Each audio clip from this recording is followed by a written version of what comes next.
everyone, welcome back to the Brush by Brandy YouTube channel. This week we're going to be working on this piece that's behind me, and when I found this one I was so excited because it's absolutely a gorgeous piece. Like the bones of it, the shape of it, the size of it was everything I love about a piece. When I first posted pictures of it, everybody got really excited because it's got this design on it, but it's all faux painted. It's not a real antique of any value. It's a modern reproduction, and so I don't have any problem painting it at all. I'm taking my inspiration for this one, since I love the piece so much, I'm going to go ahead and use a transfer. That's probably one of my favorites right now that I've been waiting to use on a piece, and I'm taking inspiration from a mock-up piece that was done just by AI. It's not a real piece that was actually painted, but I'm going to reproduce it in real life and make it a furniture piece so everyone can see what that design would look like on a real furniture piece. So I'm excited to do that. I'm excited to get my hands on this piece. It's absolutely incredible. It's so curvy. A lot of times pieces, when I get them, will go and they'll sit in my inventory for a while and I don't get to touch them. But this one I was so excited about that it came straight into my workspace, and I'm just going to do my own thing on it. I don't have an order for it, so I actually get to play around with something that I just want to do, and that always makes me a little more excited. So I hope you guys enjoyed this process, and let's go ahead and get started on this one. Here again is kind of where I'm pulling my inspiration from. This is a piece from Redesign with Prima that was created with AI, and I know I want to use that transfer and color combination. This is my piece when I first started, and it does have a painted detail on the front of it, but it's not overly well done and it's kind of dated, so we're going to paint over the top of that. But I need to start out by removing this hardware. It didn't have screws in it, it was actually held on by pin nails. So when I'm removing hardware that's held on by pin nails, I start off with usually a screwdriver or a flat edge like a scraper blade, and I'm going to put that in between the body of the piece and the hardware, and I'm going to start to lightly pry. You have to really be gentle when you're doing this to not leave any markings in the wood on your furniture piece. And then as soon as I can get my pin hammer in there, I can sort of use the back side of the pin hammer and pull those away until I can get those little tiny nails out. With all of my hardware off, it's time to give this piece a really good cleaning, and I'm going to use a Green Ease cleaner. This stuff is amazing. It cuts through just about anything, and I'm going to use this to remove any finger grease that might be on the surface of my piece, any old polishes that might have built up over time. You might notice that I did go ahead and put a coat of paint on the top of this piece, and I did that only because I needed to use the top of it for staging, and I didn't want the surface to show in my photos, so I just threw a quick coat of paint on. That's going to get changed later. Next, I want to go ahead and scuff up the body of this piece. I didn't feel like this one needed to be primed. It's a fairly light wood. It's fairly modern where I don't feel like it's going to bleed. And I just want to add some bite to the surface of this piece, get rid of that glossy furniture finish. You can see how I'm able to sand through that detail. It's just painted on. Now with my piece all scuffed off, I removed any dust just using a tack cloth, which is a damp rag that I lightly dampen and remove all that dust. Pulling my color combination from that piece that I showed you in the beginning, my 3-color combination is going to be Carbon, which is the dark gray. This is Foxtrot, which is a deep green. And then on the inside of this, I'm going to put Spanish Olive for that highlight, that pop of green on the center. This is a beautiful dramatic color combination. The gray keeps it pretty neutral. That pop of color with the Spanish olive in the center was exactly what it needed. It just looks like a bright punch of a little bit of a yellowy green in there. Spanish olive is one of those colors that I don't think I would use all that often, but it's quickly become one of my favorites for just adding as a little highlight. This is my first coat of paint, and I just want to kind of get a rough blend on there. So I'm doing that using a swirling motion to pull these colors into each other. Once those dry, I'm going to come back and repeat my blend using a second coat of paint. This time I'm going to reverse the order of my paint colors, and I do this frequently because I find out that when I'm blending, the color that I start with usually ends up being where I'm a little bit dominant. And so to reverse that and get a little more balance in my colors, I just reverse the order on my second coat. So for this one, I wanted that Spanish olive to be a little more prominent, and it kind of got lost in my base coat, so I'm going to start with that Spanish olive here. I start off by laying my coat of paint onto the surface. I have to get the paint on before I can start working these colors together. So I'm going to brush that Spanish olive into roughly kind of an oval shape. I'm just using a little bit of water to help my brush glide over the surface because I've already got that base of the chalky finish paint underneath. And so it helps my brush to glide a little bit over that surface. The second color that I'm going to add in here is the dark green, which is called Foxtrot, and this is a beautiful blend with that Spanish olive.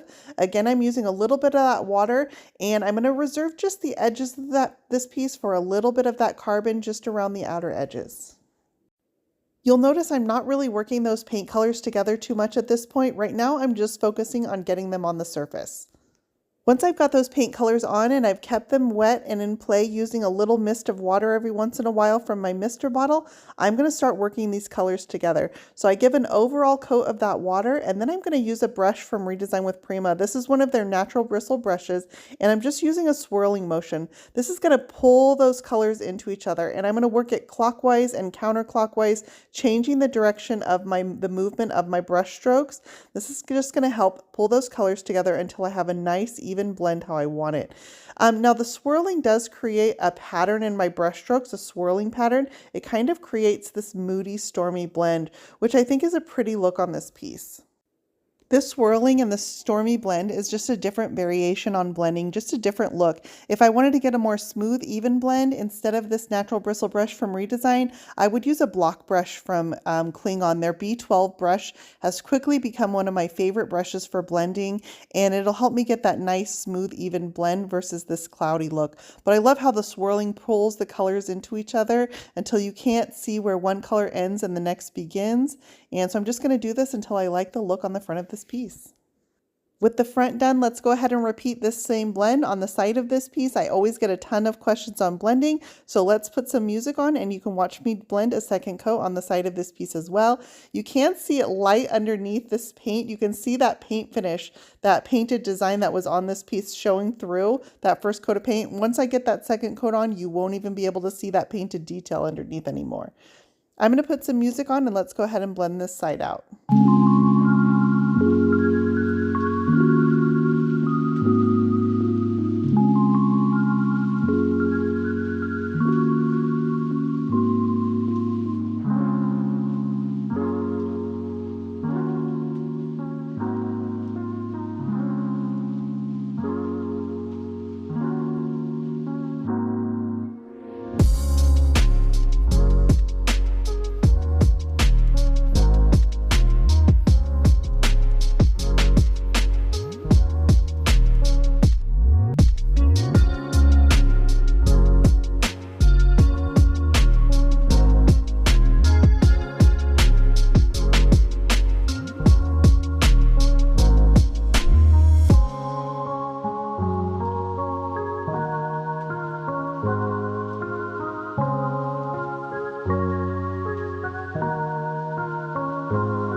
With my paint finish complete and dry, it's time to add this transfer. This is the Anthurium transfer from Redesign with Prima. It's absolutely beautiful. It has these yellowy greens in the background, so it was perfect for this color combination. I'm going to start in the center of my piece, and that's because I want to make sure that this transfer ends up overall centered on the body of this dresser. So this comes in a 3-piece transfer, and I'm starting with the center one, and then I'll go ahead and seam together those 2 edge pieces. The curvature of this piece is so exaggerated that applying this transfer was a little bit of a challenge, and so I just had to work it a little bit at a time to try to get it as flat as possible without creating creases in the transfer. I did go ahead and add a cut in the middle of this where the drawer seam was, and this kind of freed up some of that clear backing sheet so that I was able to remove it as I went. And then as I went, I just cut away that extra clear backing sheet, and that freed up my transfer so it was a little more flexible to get around those curves. I made sure to take my time when applying this transfer to get it on as neat and even as possible. I'm just using the transfer tool that comes in the package with the transfer. This wooden stick is probably my most used tool that I use. It absolutely does most surfaces just fine. I have out that razor knife to add cuts anywhere I need it to. And then once that transfer is removed, I'm going to pop any bubbles that I might have in this large surface. I'm going to rub over the entire thing using my fingers. This allows me to feel any places that I need to seat better or get any bubbles out. And then I can go ahead and move on to the bottom of the piece. I'm going to repeat this process, rubbing over that clear backing sheet using the transfer tool, and then I can start pulling away that clear backing sheet. Now this piece does need to be wrapped slightly onto the edge of the drawer, so I'm just going to use my fingers to wrap that over, press it down with the transfer tool, and then that backing sheet will naturally want to pop away where I've created that crease. Once I've got the center of this transfer applied, I do need to go in and seam in the two sides. This transfer is pretty cool because it has a seam that weaves in and out of the pattern of the transfer, so you can't tell where these pieces seam together unless you go hunting for this seam. I made sure and I matched it up starting at the top all the way down to the bottom so it lines all the way down. I wrapped this piece up onto the edge of that drawer as well, and then I'm going to go ahead and rub on these side pieces. Applying this transfer was so satisfying. This was where I was finally able to see this design start coming together and pull all these colors together. So again, pulling cues from my inspiration dresser, I'm going to go ahead and add some gold detail up the side. So I'm using these polyonlay appliques. These are wooden appliques that I use some spray paint to paint in gold. I went ahead and let my gold spray paint dry and then applied a second coat. And while this is drying, I'm going to go ahead and work on some wax details on the piece. The geometric design of these appliques was perfect for the design of this piece. Wait till you see where I'm going to put these. Now I want to accentuate some of the details of this piece, and I'm going to do that using a little bit of black wax. This is Annie Sloan black wax that I'm just applying using a natural bristle brush. Once I've highlighted those with some black wax, I'm going to apply a little bit of gilding wax from Redesign with Prima. This color is called Eternal, and I'm just going to use my finger and ride the high points of some of these moldings. This combination creates a sort of shadowing effect behind the applique, and then the gold brings out those high points. This is probably my favorite combination to use on any details that I have. The black wax is also nice and subtle against the carbon background. So carbon is a deep, rich charcoal gray, but you can still see that the black wax added a nice accent. Once I'm done accentuating some of these carvings using my black wax and my gold gilding wax, I'm going to come up and add a little bit of black wax just to the corners of my piece to shadow those a little bit. This is very little wax that I'm adding to my surface, and my wax is actually a little bit old and it's hardened in the container, and this makes it perfect to apply in these light shadowy applications. Wax is actually something that I think gets better with age, so I actually prefer my cans a little bit old. Sometimes I'll get them and I'll leave them in my workspace to open so that they age a little bit in the container. With my wax detailing done, I'm going to come back to my appliques. Now that that gold spray paint has dried, I need to add some Titebond Quick and Thick adhesive to the back side of these so that I can apply them to my piece. I'm just outlining the back side of the applique using some Titebond Quick and Thick adhesive, and then I'm going to use my finger just to spread it out a little bit. You can also use a foam dabber. In this case, I'm using a cheap plastic brush from the Dollar Tree just to spread that glue out a little bit so that it doesn't want to bulge out from the sides when I apply these up the sides of my piece. Once I've got a nice even coat of glue, these are ready to apply.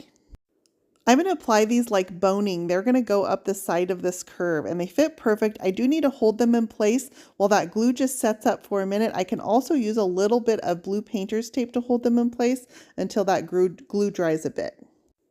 I made a couple of adjustments to the placement on these, and then any glue that I had around the edges, it will dry clear, but I can also clean that up just using a wipe or an artist brush.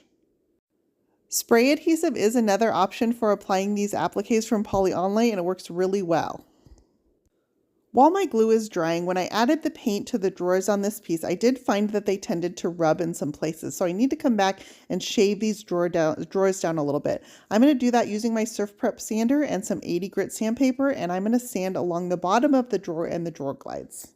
Another one of my finishing touches is to add some Wisal furniture salve to the inside of these drawers. Look how it moisturizes the wood and makes that grain just glow.